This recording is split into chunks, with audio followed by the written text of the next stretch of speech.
Salam, selamat pagi Bapak Ibu, Saudara-saudari kasih Tuhan. Kita jumpa kembali pada hari Rabu, tanggal 10 Agustus 2022 dalam renungan harta sepanjang masa yang merupakan rangkaian khotbah hamba Tuhan almarhum Bapak Pendeta Dr. Yakub Nahwai MA yang memuat 365 inspirasi yang akan membantu kita menemukan rahasia kehidupan dalam hari-hari hidup yang kita jalani. Untuk itu mari kita berdoa. Hanya oleh karena kasih Tuhan kami boleh berada lagi di pagi hari ini menikmati persekutuan dengan Tuhan. Roh Kudus menuntun kami untuk membaca dan merenungkan firman Tuhan yang akan menolong kami dalam melakukan aktivitas kami di sepanjang hari ini. Roh Kudus menguasai kami, mengurapi kami, bahkan tempat dimanapun kami berada, sehingga firman Tuhan tidak dirampas oleh kuasa si jahat, tetapi tetap berada dalam hati pikiran seluruh hidup kami untuk kami lakukan kehendak Tuhan dalam hidup kami. Dalam nama Tuhan Yesus kami berdoa. Amin. Firman Tuhan terambil dari Filipi 1 ayatnya yang ketiga yang menyatakan, Aku mengucap syukur kepada Allahku setiap kali aku mengingat kamu. Judul renungan di hari ini atau di pagi hari ini, sahabat adalah bunga di taman kehidupan. Saya ulangi, sahabat adalah bunga di taman kehidupan. Sahabat Kristen memberkati hidup kita. Mereka ibarat bunga di taman kehidupan kita. Itulah yang diungkapkan Rasul Paulus kepada jemaat di Filipi. Kawan-kawan seiman di Filipi ikut membantu Rasul Paulus dalam kekurangannya secara materi, membantunya dalam pekabaran Injil, dan memberikannya penghiburan saat ia berada dalam penjara. Filipi 1 ayat 7 dan 8. Rasul Paulus mengungkapkan pada jemaat Filipi bahwa kasih dan perhatian mereka telah menghapus segala penderitaan yang ia derita karena Injil.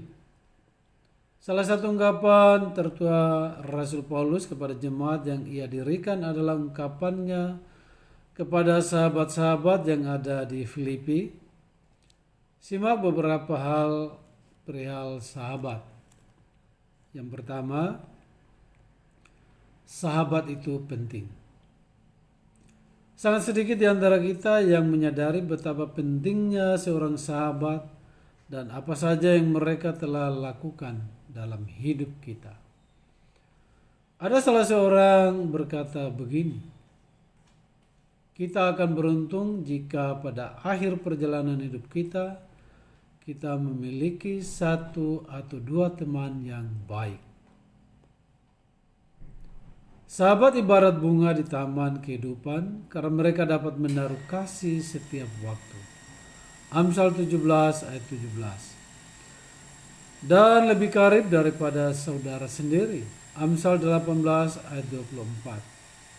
Serta mereka dapat meninggalkan kesan dan kenangan manis dalam hidup kita.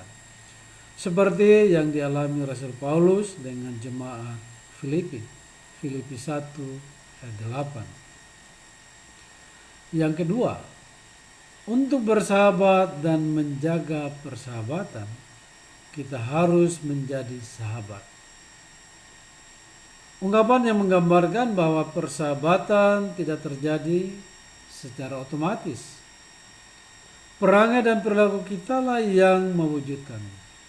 Raja Salomo dalam hikmatnya mengungkapkan bahwa sahabat dapat mendatangkan celaka bagi kita. Amsal 18 ayat yang ke-24. Itu juga yang diungkapkan Rasul Paulus bahwa pergaulan yang jahat dapat merusak ulangi kelakuan yang baik.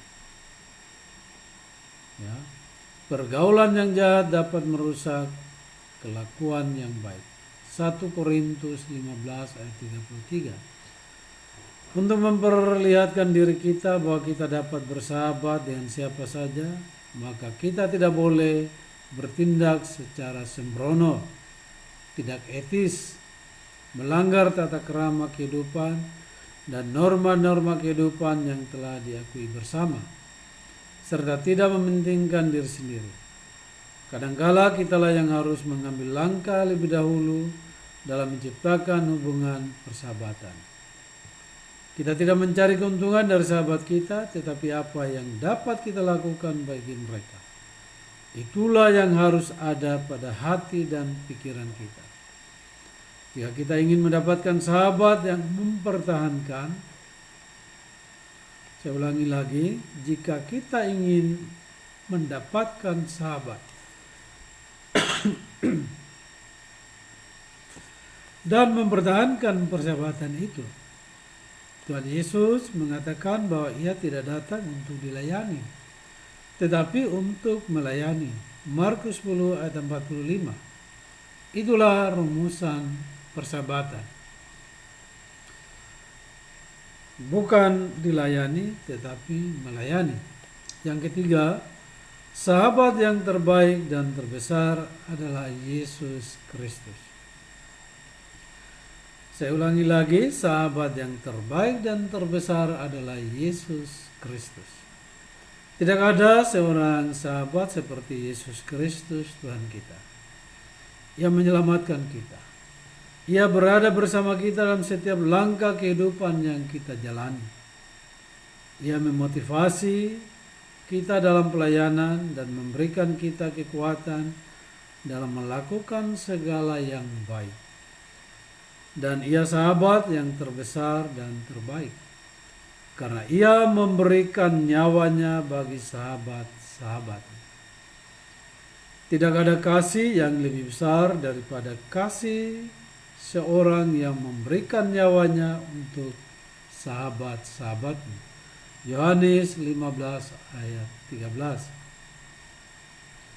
Sahabat adalah bunga dalam taman kehidupan yang memberikan keharuman dalam hidup kita. Namun kita harus rajin menyiramnya setiap hari. Artinya persahabatan harus dirawat, harus dijaga. Demikian firman dan renungannya bagi kita di pagi hari ini.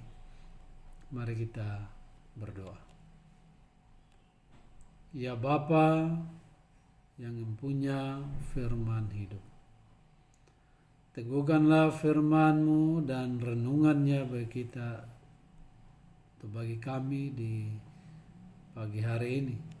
Ajar kami untuk memperhatikan 3 kriteria dari sahabat.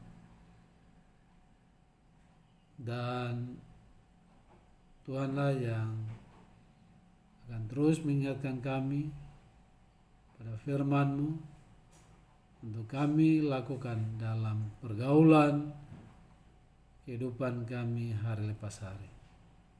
Kami yakin dan percaya Tuhan akan meneguhkannya dalam hati kami masing-masing. Di dalam nama Tuhan Yesus kami berdoa. Amin. Tuhan Yesus memberkati kita. Selamat beraktivitas.